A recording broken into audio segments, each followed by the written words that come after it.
So for the phase part or the phase one or first part, we'll be talking about midterm structure breaks. The midterm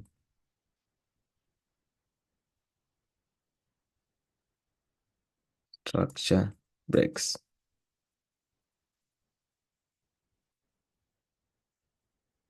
So simply for the midterm structure breaks, we have what we call the validation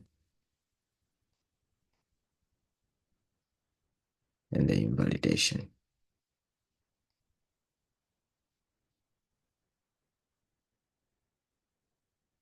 Now for the validation and the invalidation simply, these are specific points on the price that they guide us if we do have the reversal or we have the continuation. These are the specific parts that they guide us if we have the reversal or the continuation. But simple validation is for the continuation, and the invalidation is simply for the reversal. So we mark the highs and lows of the market as the validation and invalidations. So for instance, we understand that the price moves like how the wave does. We have the series of highs and lows, highs, lows, by creating the trends and the biases. So for instance, here we can mark our trend or the bias simply by indicating these highs and lows and knowing where the market is going. For instance, from this part, we have two trends, or we have the bullish one, we have we have the bearish one and you have the bullish one. Same applies, people do trade the sideways, but I don't suggest anyone trading the sideways since the sideways trend or the buyers are not great. You'll be stuck on the same profit or the same loss for a long period of time. So, of which no one needs that on their side. So we are trading the either bullish or the buyers, or the bearish buyers.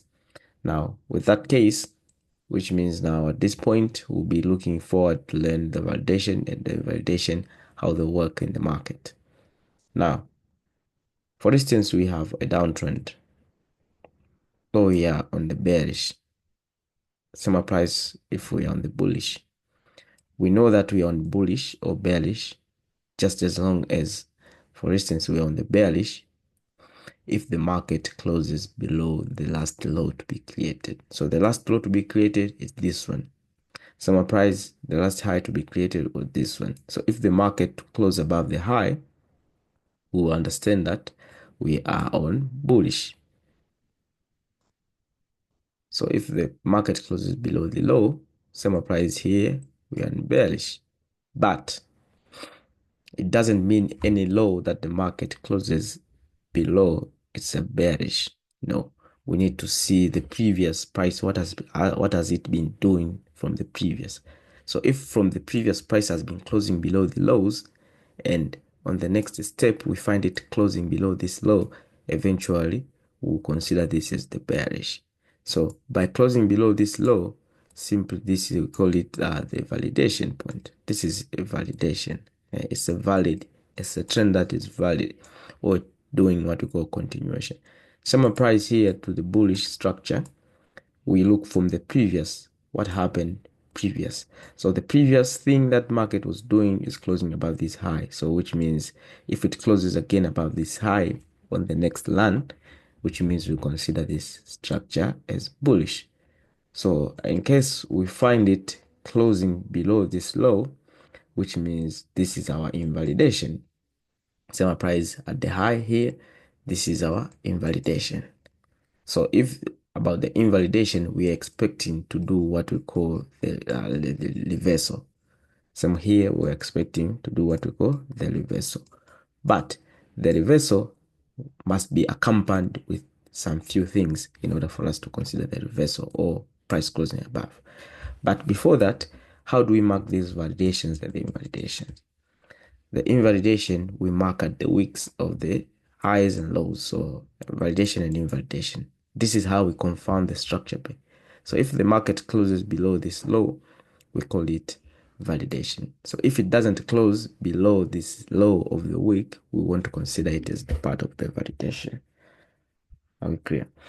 So same applies if the price closes above this high, we call it the price as invalidated. And this is what we call the shift. But you need to understand that not every shift unit must be tradable, because sometimes you will find yourself price doesn't close below this low. Can't be considered as the shift. A shift is when we see price closing, validating the structure, then invalidating. And this is what we call confirmed shift, because price has confirmed the structure break by validating, hence confirmed the structure break by invalidating. So this is called the confirmed shift. So if it's the confirmed shift, which means on our side, we can now start considering the change of the direction of the market. But not only the confirmed shift will provide us the change of the direction of the market. You need to understand that. So in the next video, we'll be seeing what we need in order for us to consider the change of the direction of the market. But not only the confirmed shift must offer us the change of the direction of the market. So you find you have your confirmed shift, then eventual price proceeds to the downside direction by violating other more structures. So if it's that the case, let's go to the examples to see how we mark these we mark these validations and invalidation to identify the direction of the market.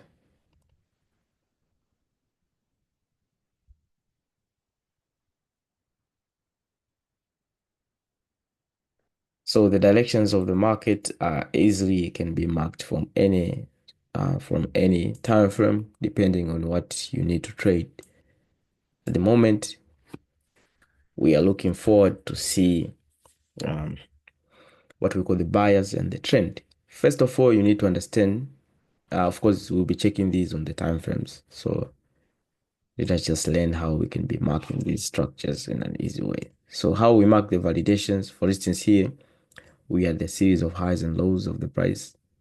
These are the highs and lows price has been creating. You might have simple structures. You might have complex structure as well. So you need to understand that if you have the simple structure, you need to understand how you will be marking this. So for instance, here, once we take into consideration from the previous, we saw that price has been closing above these highs. So this is how we mark the highest point, and this is the lowest point. So we mark the wicks only to confirm the structure break. So for instance, if we had price here, this was not the structure break. At this point, price didn't break the structure or didn't validate the structure. So since we are bullish, from the bullish structure, we can consider this point is our point. Whenever price closes above, then it's okay for us to take consideration now we are still on bullish. But unless otherwise, we won't be on bullish anymore if price hasn't closed above this point. Even if price will have to pray here for a long period of time, but still we will not consider that we're on bullish, because we need to see bullish that price closes above. So if it's bearish, we need to start seeing price closing below to consider this is the bearish market. So for this case, which means price has closed above this high, now we can consider this is our bullish structure. And same applies here. We had another structure. We mark the highest point. This is our highest point, and this one is our lowest point of the of the structure. So this is our we can consider now the bullish. Same applies here. We mark this high validation, and this one as an invalidation. And that's how easy you can be marking these structures. Same applies here. We have this point validation, and we have this one as our invalidation. And that's how you can consider marking this. So we need to see at least the confirmed shift price validating the structure, then invalidating. Let me see if we can have the examples here, just a few examples. Yeah, this one is the best example. We need to see the confirmed shift after price has validated, then invalidated. This is what now we call the confirmed shift. You need to be very careful because on the other videos, the confirmed shift will be used very well. So you need to make sure that you understand it well without having problems. This is how the confirmed shift can be marked. And as I said, not only the confirmed shift can give you the direction of the market to change. So we need other more factors in order for us to change the direction of the market completely from either bullish to bearish or bearish to bullish. So that's how it is. And I hope you enjoyed the videos, and I hope you understand how to mark these structures in an easy way. Let me show you from the bearish. I think I didn't show you the bearish structures, how we mark the bearish structures. Let me just show you quick from any time frame here, let's say. Same applies on how we mark the bearish structures. We mark the wicks of the validation points and the invalidation points to consider the bearish structure. So for instance here, this will be our high, our low, sorry, and this is our highest point. Same applies here. This is our lowest point of the structure, and this is our highest point of the structure. Same applies here. This is our lowest, and we look upon the highest point. So if you consider the highest point, we'll see this is our highest point. We do not, the highest point of the structure is where we consider as our part of our invalidation. We are not marking only, if we could consider the lows or the highs based on the bodies, we'll see that the bodies, these are the highs, but we were marking where, and if we could mark the lows based on the bodies, these are the bodies, but we are marking where the wick was sent in order for us to have a good structure break confirmation. And that's, if you consider that every day on your life, on your trading life, it will help you a lot to remove the uncertainties in the market, because sometimes we need to have fully structure breaks. Once you don't have the fully structure breaks, then eventually you find your structures are being violated. So that's it for part 1 of midterm structure breaks. See you on the next chapter on the midterm structure formations, that they will guide you to find where a reversal is going. So that's it for today. Thank you.